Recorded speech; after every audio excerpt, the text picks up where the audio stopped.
أعوذ بالله السميع العليم من الشيطان الرجيم. بسم الله الرحمن الرحيم. الحمد لله رب العالمين. الصلاة والسلام على أشرف الأنبياء والمرسلين وعلى آله وصحبه أجمعين. اللهم افتح علينا حكمتك وانشر علينا من خزائنك يا أرحم الراحمين. والحمد لله رب العالمين. بسم الله الرحمن الرحيم. السلام عليكم ورحمة الله تعالى وبركاته. الحمد لله رب العالمين وبه نستعين على أمور الدنيا والدين، والصلاة والسلام على أشرف الأنبياء والمرسلين وعلى آله وصحبه أجمعين. سبحانك لا علم لنا إلا ما علمتنا إنك أنت العليم الحكيم. رب يسر ولا تعسر وبتمم بالخير. وقال الله تعالى في كتاب العزيز: أعوذ بالله من الشيطان الرجيم. بسم الله الرحمن الرحيم. يا أيها الذين آمنوا اتقوا الله حق تقاته ولا تموتن إلا وأنتم مسلمون. صدق الله العظيم. Yang saya hormati Tuan Nazir, Tuan Yusuf bin Haji Ibrahim, Sana, Imam dan Bilal, seterusnya Rajatan Kuasa Masjid, dan juga para jemaah hadirin hadirat yang dimati Allah, yang dikasihi oleh Allah Subhanahu wa taala sekalian.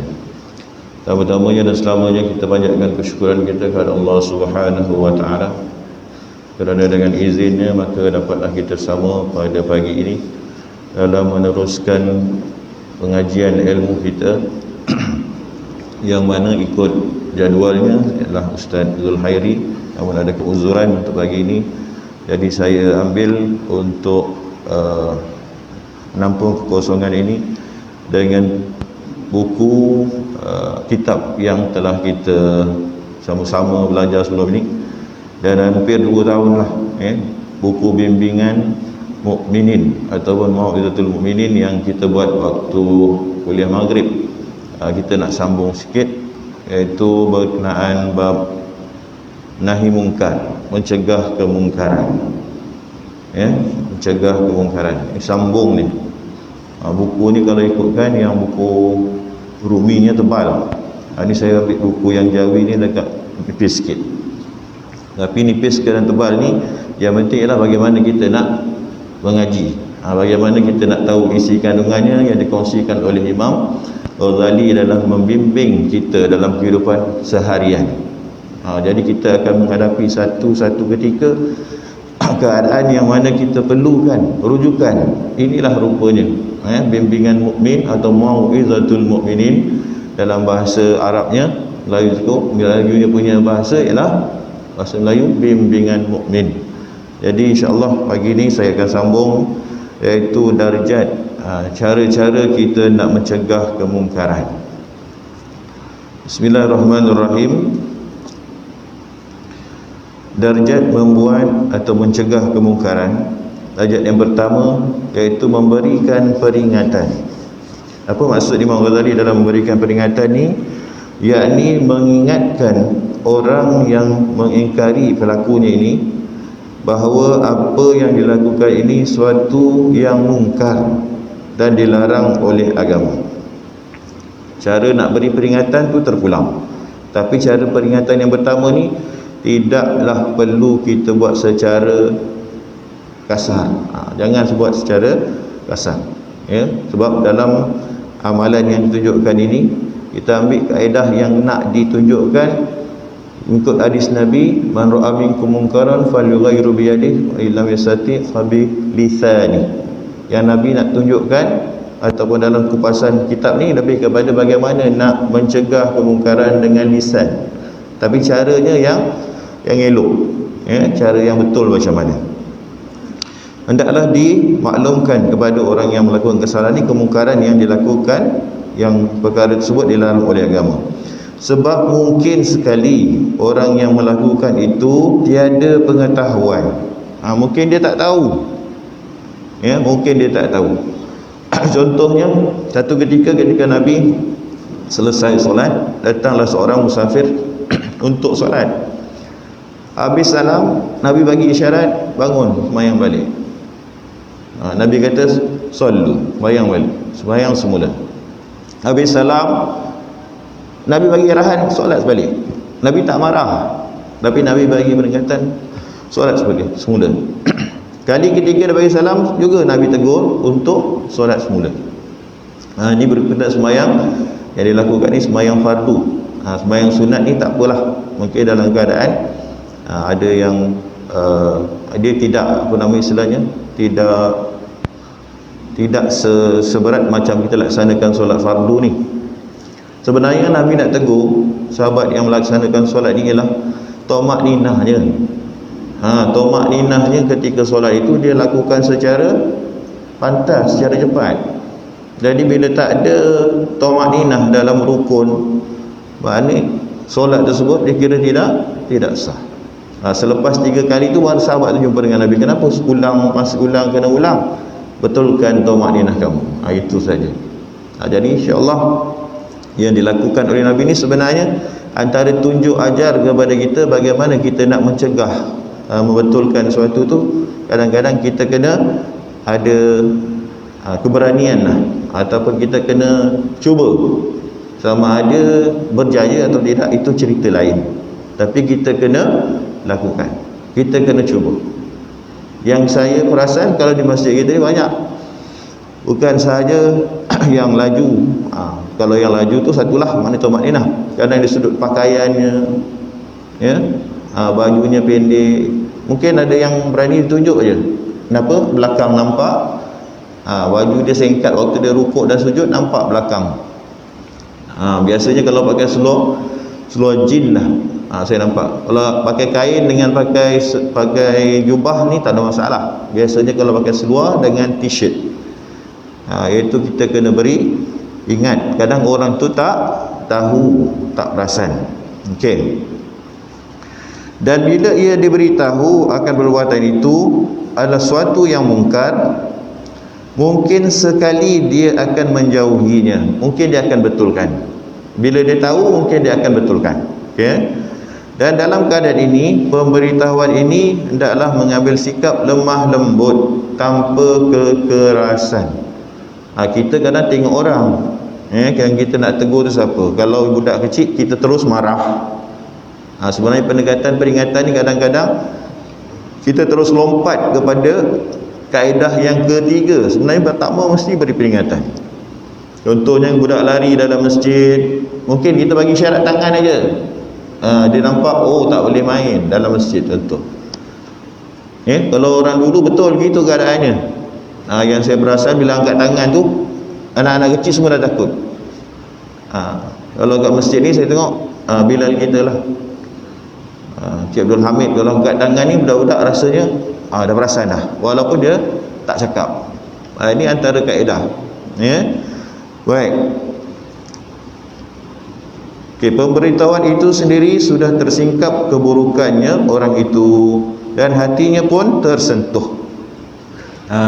Bila hatinya tersentuh ni sebenarnya mungkin senang berubah. Sebenarnya nak menjadi orang ni berubah ialah hati. Ni usaha saja. Kalau kat rumah dalam keadaan kita menghadapi keadaan anak-anak ni bangun subuh contoh, bukan senang. Dah subuh nak bangun untuk solat subuh. Jadi kita kena sentuh hatinya. Cara macam mana? Mungkin antara kaedahnya pegang ibu jari, tiup di ubun-ubun, boleh juga. Itu tak keras tu. Kalau keras dia terus sebat, terus dia goyang-goyang. Ni tak pegang ibu jari, tekan kat ibu jari dia, dia terasa ada apa ni, dia akan bangun. Ini kaedah. Ataupun hembus kat ubun-ubun dia, hembuslah isteri ke anak ke, insyaAllah dia terasa apa ni, kat sini mungkin dia tergerak untuk dia betulkan keadaan. Dia kan tengok jam, dia akan bangun tengok jam, dah lebih dah, pukul berapa? 6.30, belum lagi bangkit untuk solat subuh contohnya. Baik, jadi sebaik-baik cara untuk menutup malunya ini iaitu dengan kata-kata yang sopan. Kita nak tegur orang ni jangan sampai dia mana nak kata segan tu, tak apalah, terasa malu sangat sebab kita bagi tahu tu orang lain nampak. Ni kalau boleh kita tegur. Kalau seorang yang salah, kita tegur kat dia seorang. Caranya lah jangan sampai malunya tu orang lain tahu. Tapi kalau saya kata tadi yang ramai, kalau orang yang buat masalahnya ataupun yang buat kemungkarannya ramai, boleh kaedahnya kita ingatkan terus secara terbukalah kalau ramai. Baik, misalnya ia berkata, sebenarnya manusia ini tidak pernah dilahirkan terus menjadi alim dan mengerti segala-galanya. Ini ayat Al-Lafiq. Ayat Imam Ghazali ni kata, kalau sebut sebenarnya semua orang ni tak pandai, saya pun tak pandai juga. Jadi tak pandai dengan tak pandai ni istilah ni sebenarnya supaya mudah dia terima teguran tersebut, ya. Tetapi semua kita ini pada mulanya jahil ataupun tak pandai. Kemudian para alim ulama pun mengenalkan kepada kita mana yang betul dan mana yang salah. Yang sebenarnya dalam perkara ini ialah begini dan begini. Sebenarnya itulah disebutkan sebagai peringatan, ada penceritaan. Sebenarnya begini-begini dalam sembahyang perlu tamakninah, khususnya dalam rukuknya, sujudnya. Yang biasanya kita nampak dalam tamakninah, rukuk dan sujud ni tidak terpelihara. Rakaat pertama awal jadi, kedua, ketiga laju, keempat dia jadi balik. Jadi tak konsisten. Itu kena ingatkan kepada orang yang kita bagi tahu untuk betulkan mana yang tak betul. Okey, sambung. Demikianlah caranya kita menunjukkan orang itu akan kesalahannya, supaya pemberitahuan kita itu kepadanya sampai tidak menyakiti hatinya, tanpa menyakiti hatinya. Maknanya sampai itu jelas dan orang tu boleh terima, ya. Baik. Sebab menyakiti hati seorang itu adalah haram dan ditegah keras dalam Islam. Manakala mengakui kemungkaran yang dibuatnya secara berdiam diri pula sama dilarang. Kalau tegur secara kasar dalam Islam ditegah, kalau dibiarkan, didiamkan juga ditegah. Makna mau tak mau urusan untuk mencegah kemungkaran ni kena dilaksanakan, ya. Okey. Manakala mengakui kemungkaran yang dilakukan dengan bersikap berdiam diri sama juga adalah perkara yang dilarang. Bukan orang yang berakal namanya bila ia mencuci darah dengan darah atau membersihkan darah dengan air kencing. Ini maknanya kalau diikutkan bahasanya ni tinggi ni. Kita nak betulkan tu biar kena tempat dia, kena cara dia, ya. Demikianlah perumpamaan orang yang menegur satu kemungkaran yang dilakukan oleh seorang kawan itu dengan menyakiti hatinya. Cara yang kedua ialah mencegah kemungkaran dengan jalan memberi nasihat dan kuliah, dan juga menggambarkan ancaman Allah Subhanahu wa taala dan kemurkaannya. Tahu tak kalau orang yang suka mengumpat hukumannya begini? Contoh, itu antara dalam kaedah yang kedua ni diberikan peringatan dalam bentuk yang lebih dahsyat sikit, tapi kaedahnya masih lembut. Macam contoh dia beri gambaran ketika Nabi Isra dan Mi'raj, Nabi digambarkan dengan pelbagai bentuk, yang dihempak batu, ya, ada siasaan bentuk memotong lidah. Yang itu semua tu boleh dijadikan satu kaedah untuk mencegah kemungkaran, iaitu menggambarkan ancaman Allah Subhanahu wa taala. Cara begini ditujukan kepada orang yang berani melakukan kemungkaran. Yang tadi tak tahu, yang tak tahu tegurnya cara berikan peringatan.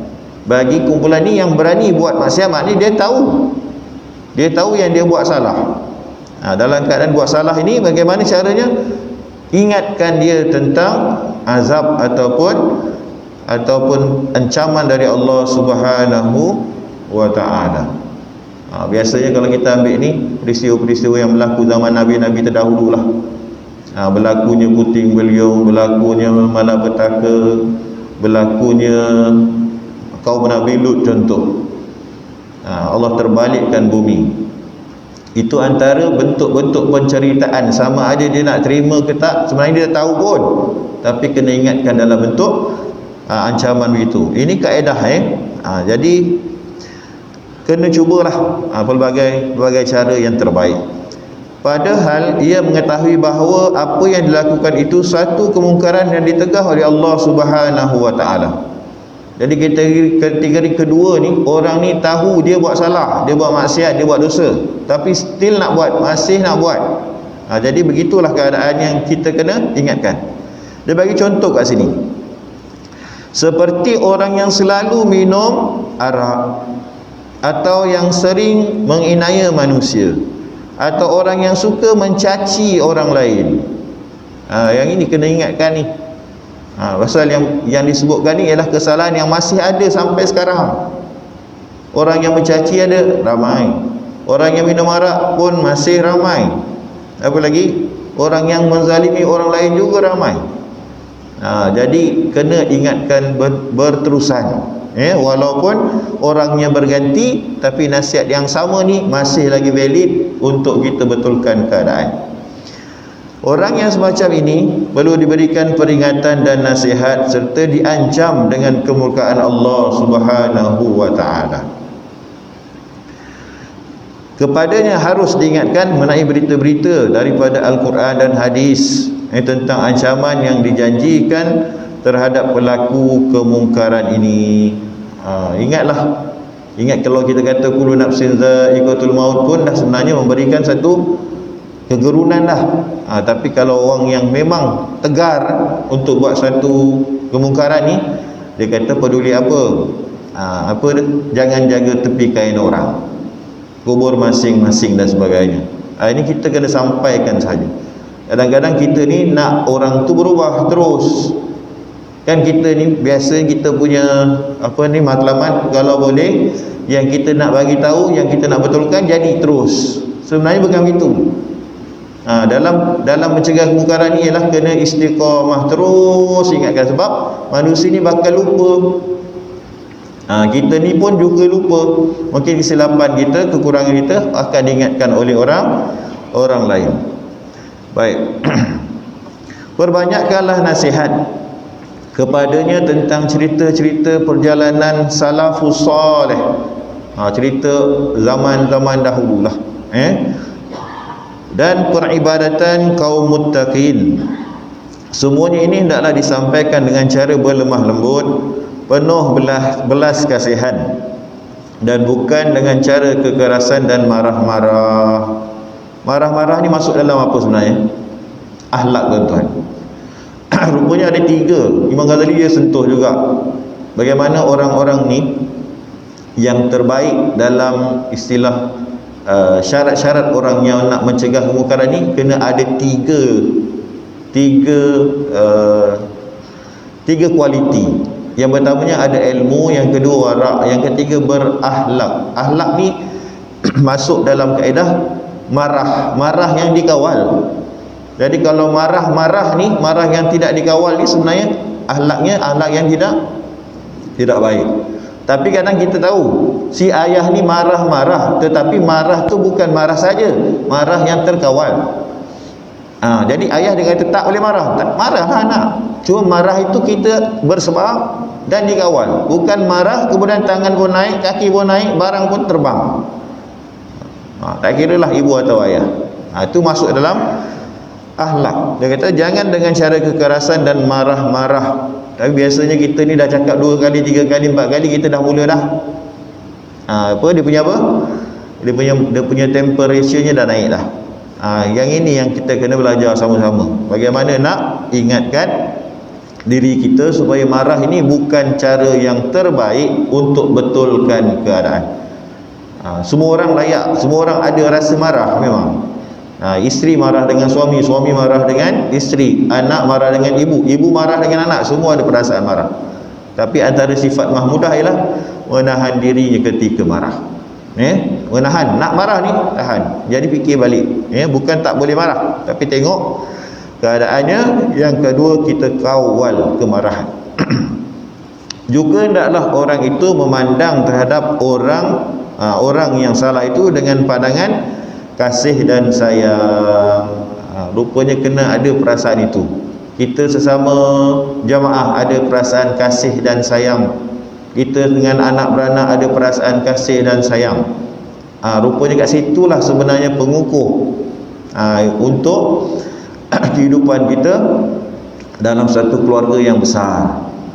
Kalau tak rasa begitu, kita rasa biar je lah, sebenarnya dah hilang dah kasih dan sayang. La yu'minu ahadukum hatta yuhibba li akhihi ma yuhibbu li nafsihi. Nabi beritahu begitu. Kita ni antara sama saudara kita seagama ni kena ada perasaan kasih dan sayang.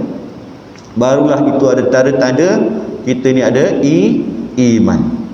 Baik, darjat yang ketiga, cara yang ketiga, menggunakan kekerasan dalam mencegah kemungkaran. Tahap yang ketiga ni baru boleh gunakan kekerasan. Tapi contoh saja kita tengok macam mana dikatakan kekerasan, iaitu dengan menggunakan atau mengucapkan kata-kata yang kasar dan berkesan.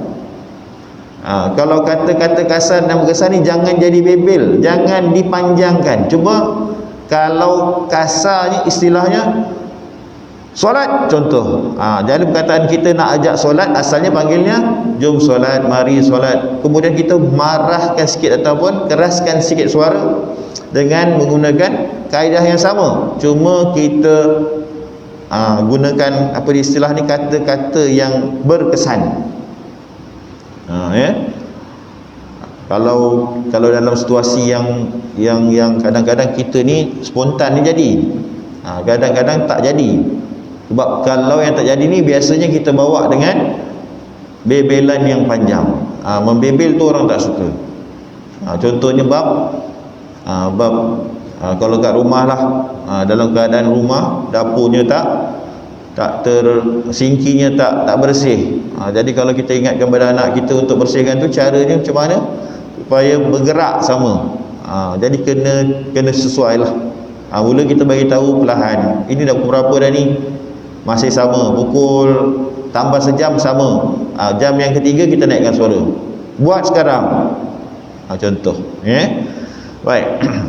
Ini dilakukan apabila cara berlemah lembut dan memberi nasihat dengan baik untuk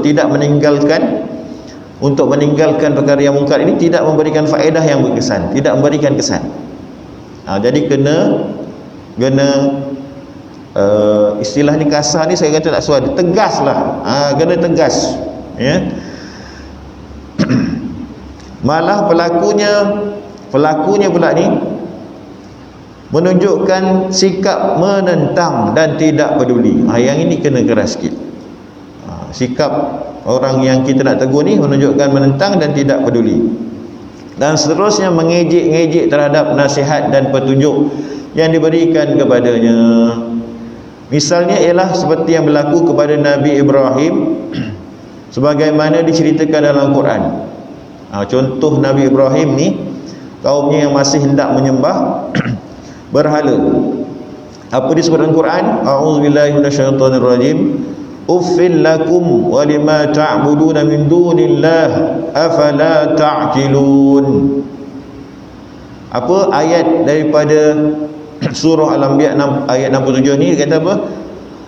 Kamu sekalian, mengapa kamu menyembah selain daripada Allah? Apakah kamu tidak berakal? Ini ayat Quran ni kalau dibaca dengan cara nada yang betul, dia memberi kesan ni. Cuma kadang kita bawa cara bacanya, bawa pula dengan lagu, kita rasa macam lembut sangat, ataupun kita bawa dalam mendayu-dayu, sebenarnya maksudnya tak sama dengan nadanya. Ini pun sebenarnya perlukan kepada kemahiran. Apa yang disebutkan ni, maknanya Nabi Ibrahim nak tegur terus kepada kaumnya, janganlah sembah berhala. Kamu tak boleh fikir ke? Kan tak ada dialog antara Nabi Ibrahim dengan kaumnya. Sebut antaranya apa? Kau minta dengan patung berhala, apa yang boleh diberikan kepada kamu? Dia kata, kaumnya kata apa? Apa yang boleh diberi kepada kita? Kita yang buat dia. Jadi sebenarnya kaum Nabi Ibrahim ni cerdik akalnya. Tapi mereka tetap untuk mempercayai kepercayaan nenek moyang yang dahulu untuk terus menyembah berhala. Ini tugas untuk mengingatkan tu dah kita buat, dah dilaksanakan. Jadi selanjutnya kita tak boleh nak ubah, kerana itu adalah daripada izin Allah Subhanahu wa taala, ya. Walau bagaimanapun apa yang dilakukan oleh orang itu hendaklah jangan sampai bersikap keterlaluan dalam mengejinya. Tadi kan dengan gunakan kaedah yang tegas, tapi jangan sampai keterlaluan dan ada kata-kata mengeji. Ini kadang-kadang keluar perkataan yang lain ni yang tak sesuai. Dia marah tapi keluar perkataan bodoh, keluar perkataan mencarut dan sebagainya. Ini sebenarnya perlu dijaga. Baik.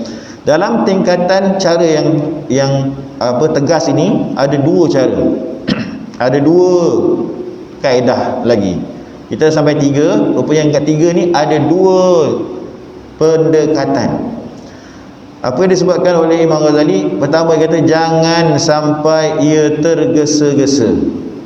Rupanya nak mengubah, jangan kita buat kita nak segera semua, tak boleh. Jangan tergesa-gesa hendak mengambil sikap yang keras, melainkan dalam keadaan darurat sahaja, iaitu sesudah semua usaha-usaha yang lain gagal. Ingatkan cara lembut, tak boleh, nasihat tak boleh, barulah dia kata gunakan kaedah yang ketiga ni. Itu pun jangan tergesa-gesa.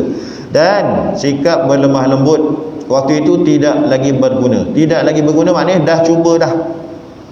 Ini atas situasi waktu tu kitalah sendiri yang buat pertimbangan, ya. Yang kedua kaedahnya, hendaklah ia mengucapkan sesuatu, hendaklah ia tidak mengucapkan sesuatu yang benar sahaja, ringkas. Ini sebagai tadi, kalau nak tegur dengan cara yang keras, ayatnya tu jangan keluar daripada topik. Jangan pula panjang menjela. Dia ringkas dan tidak menyeleweng kepada perkara-perkara yang tidak perlu, sehingga ucapannya ini tidak menepati sebab asalnya. Yang salah seorang, yang nak dibetulkan bendanya satu, tapi kita bebelkan ceritanya daripada kesalahan yang lain-lain. Jadi kita babit dan kita keluarkan semua. Yang ini sebenarnya satu kaedah yang salah. Tetapi memadailah ia bercakap sekadar yang perlu sahaja. Ini kitab Labu punya bahasa. Cakap mana yang perlu saja, untuk kesalahan yang lain gunakanlah waktu lain. Kadang kita ambil package. Package-nya apa? Kita sebut semua sekali lah, sebab inilah peluang. Sebenarnya kaedahnya bukan begitu. Dan cara yang keempat untuk mengubah kemungkaran, iaitu mengubahnya atau mencegah kelakuan pelaku kemungkaran ni dengan tangan sendiri. Dengan tangan sendiri. Tangan ni jangan kita pandang macam menampak. Yang ini bukan disebutkan tentang kuasa, ya. Ini sebut tangan, memang guna tangan. Apa Imam Ghazali bagi contoh? Contohnya menuangkan khamar, membuang arak tu, tuang air arak tu. Ini berlaku pada zaman Nabi pada tahun 2 Hijrah. Sahabat-sahabat pecahkan semua tong-tong arak, buang semua air. Kenapa tu? Cara keras tu. Tapi dia buat dengan cegah menggunakan tangan. Atau memusnahkan barang-barang. Ini pun dibuat oleh Nabi Ibrahim. Dah disebut elok dah dengan kaumnya tak boleh sembah berhala. Apa dia buat? Nabi Ibrahim pecahkan semua berhala, letakkan satu kapak yang besar pada berhala yang paling besar. Ini antara kaedah, yang digunakan untuk apa istilah, ikut peringkat. Peringkat dia, ya. Tapi kalau anak kita hari ni asyik main handphone, nak kita campak handphone ke dinding, nak ke? Anak kita tengok TV je, kita pun pecahkan TV, boleh? Itu kena bijaksana lah. Semua, saya rasa semua orang hadapinya di rumah masing-masing. Anak main handphone tak sudah 2-3 jam, tengok TV tak habis-habis. Apalagilah alat-alat yang disuka. Janganlah kita buat pertimbangan yang salah sehingga kita buang atau kita pecahkan. Manfaatnya ada kemudian hari, jadi kita menyesal tak berkesudahan. Jadi bagi contoh ni, menuangkan arak, musnahkan barang ni, tengok. Atau harta benda yang menyebabkan berlakunya atau menahan pelakunya dari melakukan kemungkaran itu. Yang terbaru punya kita ada kaedah untuk family link. Itu pun barulah diperkenalkan oleh Google. Kita tahu anak kita tengok cerita apa, masanya boleh dikawal oleh ketua keluarga. Ini pun antara cara yang baiklah sebenarnya. Cara yang keempat ni, tak sampailah kita nak musnahkan gadget-gadget yang ada manfaat lain ni, tapi kita boleh sekat penggunaannya ikut waktu dan masa yang kita tentukan.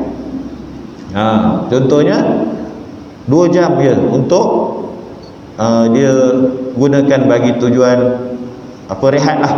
Dia nak main game ke, dia nak tengok, dia nak bersembang dengan kawannya dalam Facebook ke dan sebagainya, 2 jam ke 5 jam ke 4 jam tu pulang.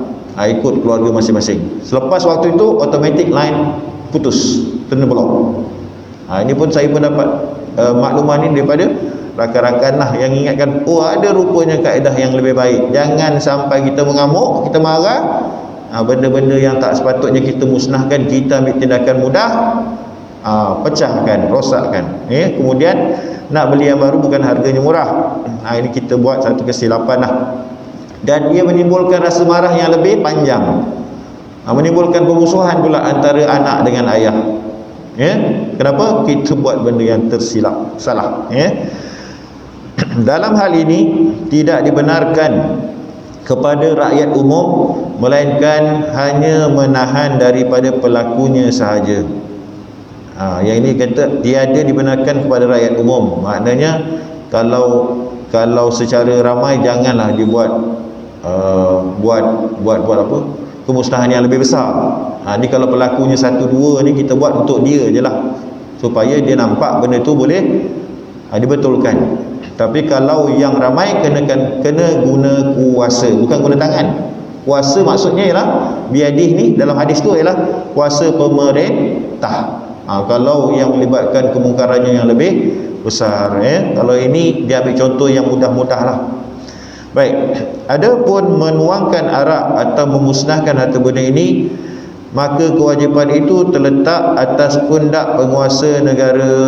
Ini satu undang-undang lah kalau melibatkan orang ramai, atau wakil-wakil mereka yang boleh menjatuhkan hukuman, sama ada sebat, penjara ataupun suatu yang boleh beri pengajaran kepada mereka yang bersalah. Jadi cerita 4 yang saya kongsikan pada pagi ini, bila saya tengok tajuk nak sambung ni, sesuai lah. Sebab hari ni kita kata kita kadang-kadang tercari-cari cara mana yang cantik, cara mana yang betul untuk kita mencegah kemungkaran.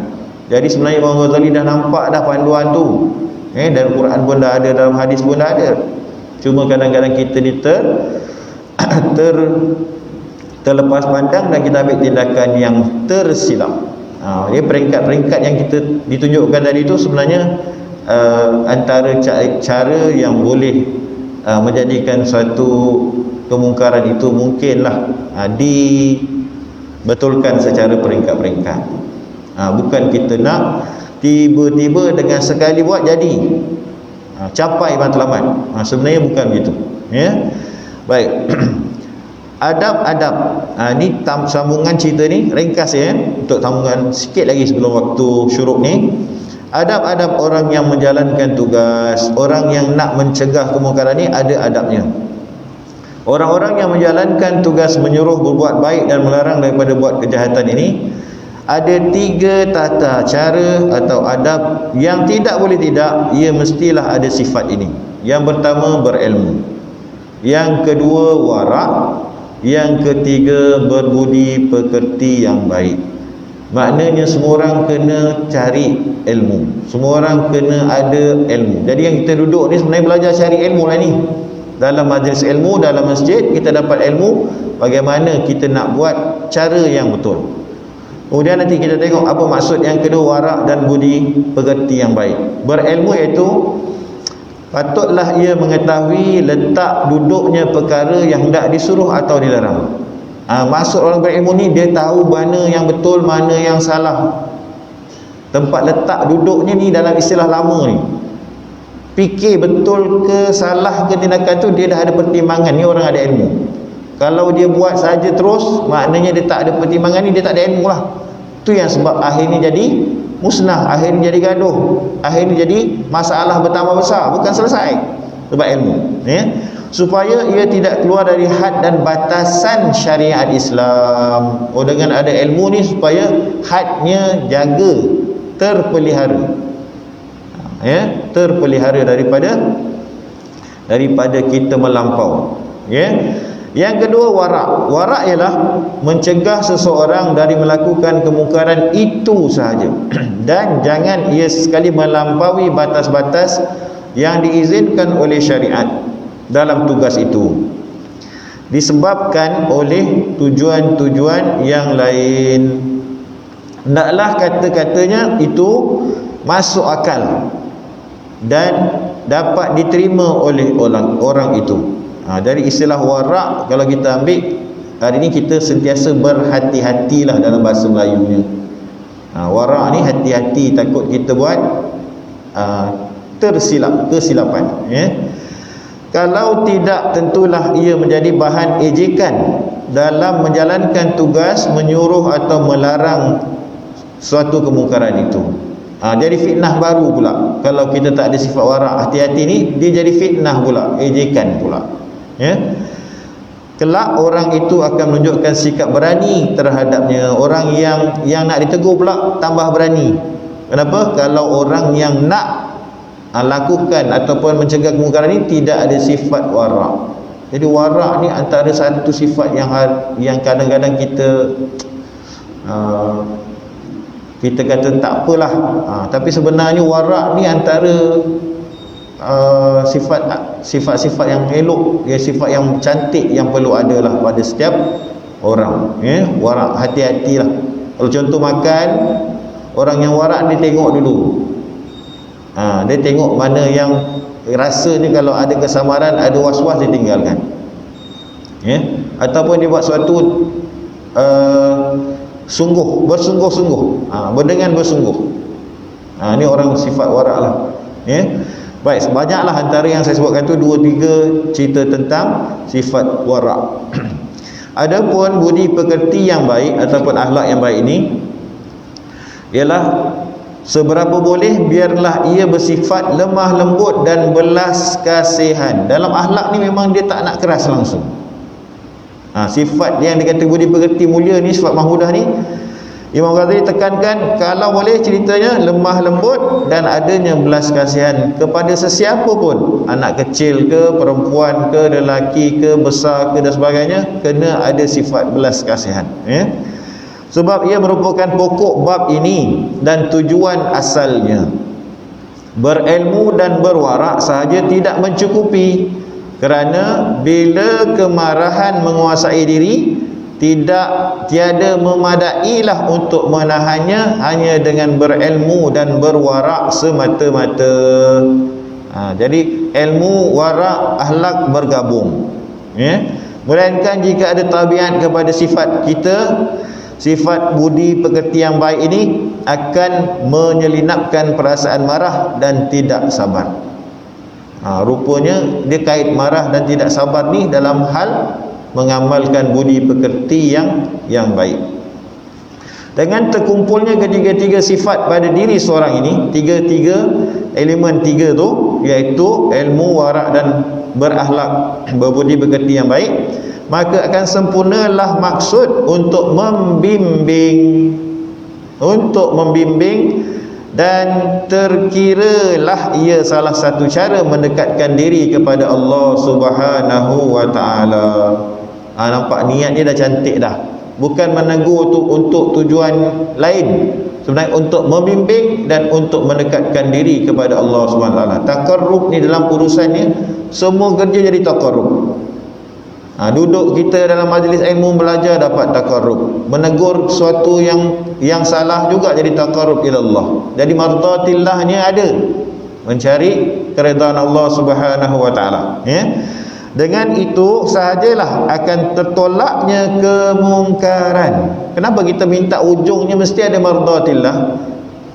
Sebab minta Allah berikan kekuatan untuk kita mencegah kemungkaran, dan juga kita minta pada Allah untuk mengubah keadaan.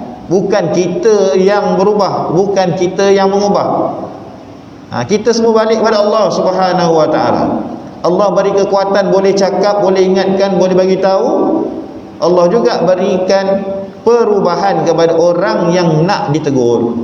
Jadi kat situ kita takkan jadi sombong.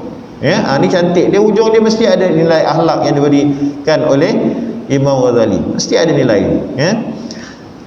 Sesekali peristiwa yang berlaku pada Khalifah Al-Ma'mun.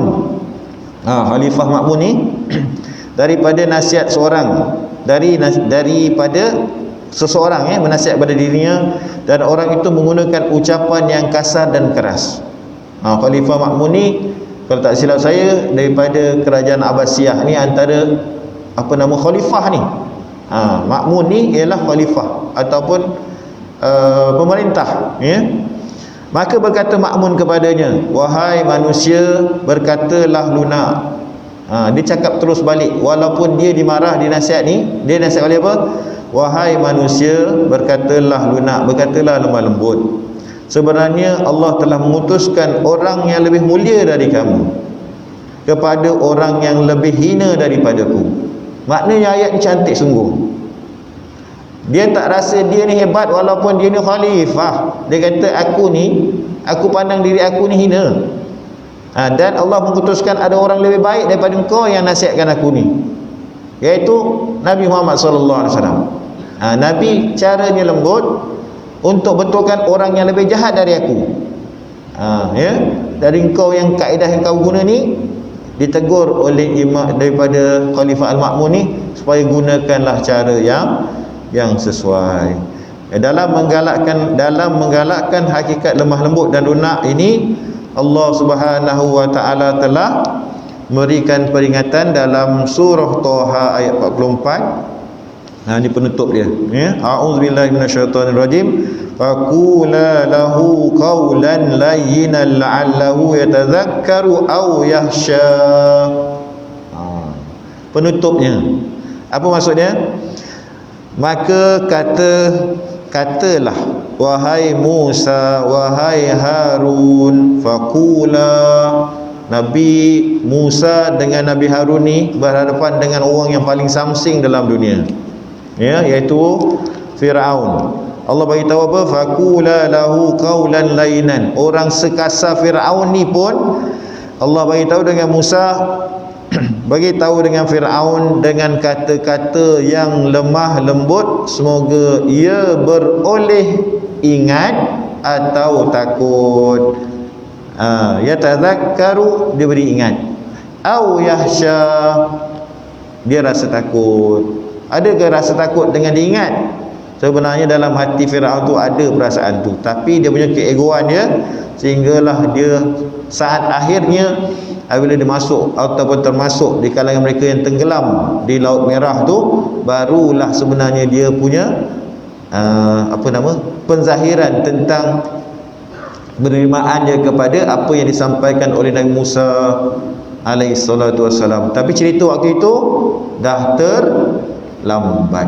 Dah masuk dah air laut dalam mulut dia, baru dia sebut anal muslim, ya, disebut la ilaha illallah, tapi waktu itu dah tak diterima lagi sebab nyawanya telah sampai di gharghar. Orang yang mahu membimbing orang lain patutlah ia meniru sikap lunak dan lemah lembut para anbiya salawatullah alaihim. Wallahu a'lam bisawab. Mudah-mudahan apa yang sampaikan daripada perkongsian buku Mau'izatul Mukminin ini dapat memberikan kepada kita satu kaedah yang terbaik lah, dalam kita melayani karenah kehidupan kita yang pelbagai, ya. Mungkin dengan cara ini hati kita jadi lebih lapang berbanding dengan sebelumnya, sebab kita berhajat sesuatu yang kita nak, sedangkan Allah tentukan apa yang Allah hendak. Berbeza tu, kita hendak, Allah pun berkehendak, tapi kita hendak kadang-kadang Allah tak perkenankan. Jadi kita kena terimalah, apa sahaja kehidupan kita ni semuanya lah ditentukan oleh Allah Subhanahu Wa Taala, dan tentunya ada kebaikannya yang banyak. Kalau ditakdirkan tidak berjaya, pahalanya tetap ada sebab kita dah usaha untuk membetulkan kemungkaran yang berlaku di hadapan kita. Wallahu a'lam bissawab. Aku qouli hadza wa astaghfirullahaladzim li wa lakum wa lisal muslimin wal muslimat fastaghfiruhu innahu ghafurur rahim. Bismillahirrahmanirrahim. Alhamdulillahi rabbil alamin wassalatu wassalamu ala asrafil anbiya'i wal mursalin wa ala alihi washabihi ajma'in. Allahumma zidna ilma wa zidna fahma. Allahumma inna na'udzubika min ilmin la yanfa' min qalbin la yakhsha' min nafsin la tashba' wa min du'ain la yustajabu lah. Allahumma ij'alna min hadza jam'an marhuma wa tafarruqana ba'da tafarruqan ma'suma. Rabbana atina fid dunya hasanah wa fil akhirati hasanah wa qina adzaban nar. Wa sallallahu ala sayyidina Muhammadin nabiyil karim wa ala alihi wa sahbihi wa baraka wa sallam. Walhamdulillahi rabbil alamin. Barakallahu bihamdika asyhadu an la ilaha illa anta astaghfiruka wa atubu ilaik. Bismillahirrahmanirrahim. Al-'asr innal insana lafi khusr illa alladziina aamanu wa 'amilus shalihat wa tawassaw bil haqq wa tawassaw bis sabr. Assalamualaikum warahmatullahi wabarakatuh.